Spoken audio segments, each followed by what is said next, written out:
This is Coogan Cassius for Eiffel TV in association with Macklin's Gym Marbella. We're in Sheffield here, ahead of Royal Britannia this week. With me, defending his IBF welterweight crown against Frankie Gavin, KELL BROOK. Here in Starbucks, KELL.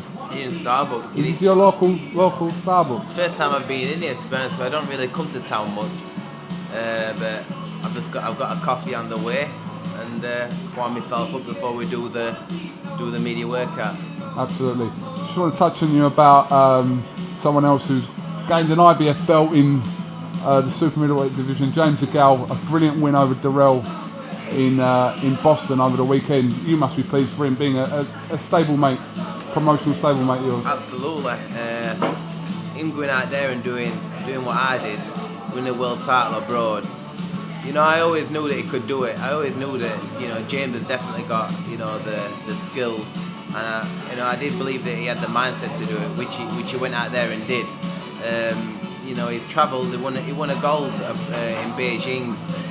I know that he trained extremely well for the fight, and you know, my hat goes off to him. He's made history. You know, he's gone out there. He won gold, and he went out there and won the IBF world title. So, you know, this matchroom stable is growing with champions. You know, on the 30th, we might have two more extra champions to join us. Well, there might be 3 new ones. You never know. 3 new ones. What do you mean by that? Oh, there could be Mitchell, there could be Selby, and Gavin could beat you, and then there's 3 new ones. Come on, man. I'm just saying it's a possibility. That's what I'm saying. Come on. I'm just saying it's a possibility. Hey, talking like that, this interview is gonna get cut very short. Right. And I might pour this coffee on you. Let me tell you something now. Gavin's getting nowhere near that belt. He can see it, he can look it. I might even let him touch it, but he's not. You know, he's not no own it. That's my belt. It took me a long time to get that belt. There's no way Fun Time Frankie is taking that off me, Coogan. Just to let you know that. Okay. You know what it's like, the pressure of that going over there, being an underdog as well, in a slight way, having to travel abroad and people not really giving you much chance of doing that. And when you do it, like you did in Carson, like James did it in Boston, there's no better feeling. It is a feeling to win a world title at home in front of your home fans. You always said that, but to do it out there on American soil is unbelievable. It must be. Of course it is.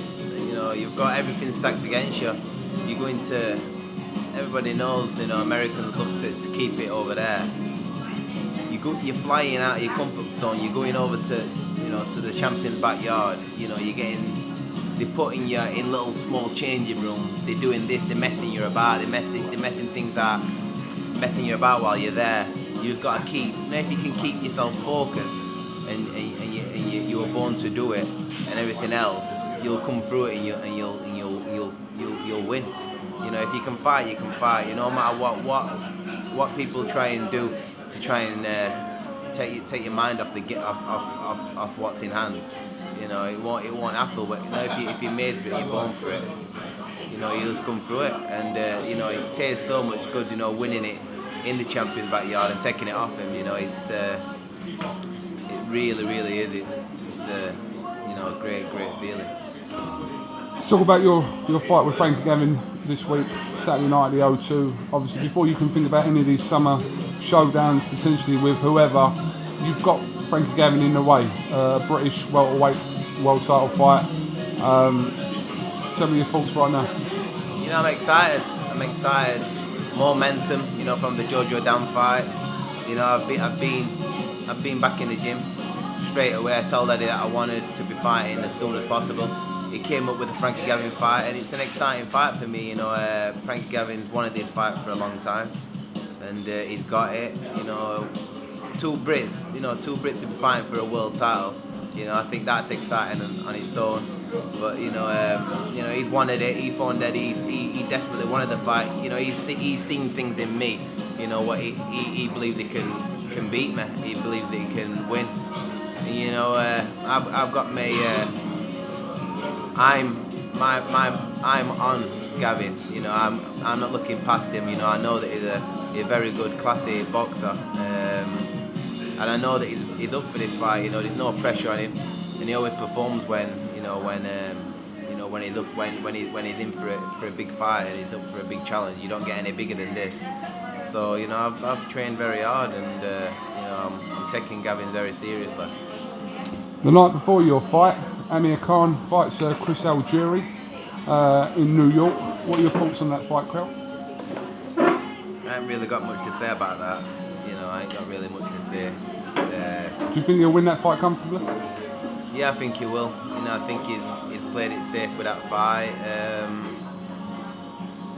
You know, what else can I say about that? I think that he'll win. I think he'll win very comfortably, and he's played it safe. So we'll talk about that. You know, after our fight, we'll talk more, see if anything can grow. But if not, it's getting boring, really. That name Khan. I think the fans won't blame me. You know, because I've been trying to get the fight. You know, just for them. You know, I think they won't blame me if it comes to a stage where I say I don't want to fight him, because you know I've given him the opportunity to fight for a world title, and you know he don't really want it. So. Keith Thurman said he'd openly fight you at some point this year. Is that a fight that excites you? Very exciting. You know, a very, very exciting fight. I definitely put Keith Thurman as the most dangerous welterweight out there for me.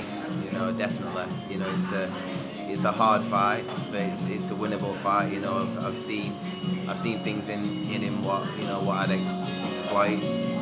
I'd be very excited about that fight, but you know, I think that fight, you know, his name's starting to grow now, and it's one of them fights where them tough fights where it can't just be made next. You know, I think that we have to both fight some good opposition, and it's building to a massive fight with me and Keith Thurman, because it's a very dangerous fight for both of us. Obviously, with Mayweather relinquishing his belts at some point, I don't know if he's done it yet, leaves you as really the only champion with a belt in the weight when it happens. But you know, you dreamed big, Kel, didn't you? And yeah.